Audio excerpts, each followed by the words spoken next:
First, why do they go to other countries? Keeping body and soul together. Medyo mahirap dito. Pag sinabi mong huwag kayo aalis. Bakit? Diba? What's here for us? We have a family to support.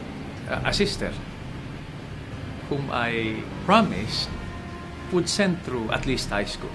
Pagpasok abroad, ayaw magrehistro sa embassy o sa consulate.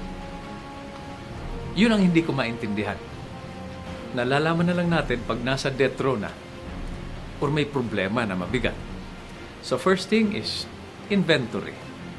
How many are going out? For what reason? May qualitative, no? Saka may quantitative dimension ito. Mabigat because our embassies, our consulates are undermanned, no?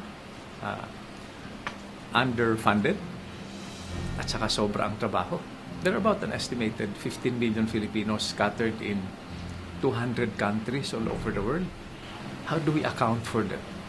No? Not only count them, but find out how they are. Are they happy? Are they sad? Are they still alive? Now, we are faced with this situation.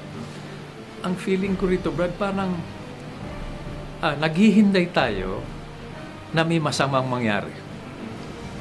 Pag may masamang mangyari, naghihintay tayo ng awa ng Diyos. Mahirap yung ganun sitwasyon. Para bang reactive. We must be able to protect our countrymen. No? How? By giving them a compelling reason to come back. Short term, very limited. Di ba? Kahit na yung national security, hindi na yan national security lang, hindi lang preparasyon para sa gera lang, no? Kaya sabi nga yung 3 pillars of national security, political unity, social cohesion, and economic prosperity. Para makaya natin lahat yan.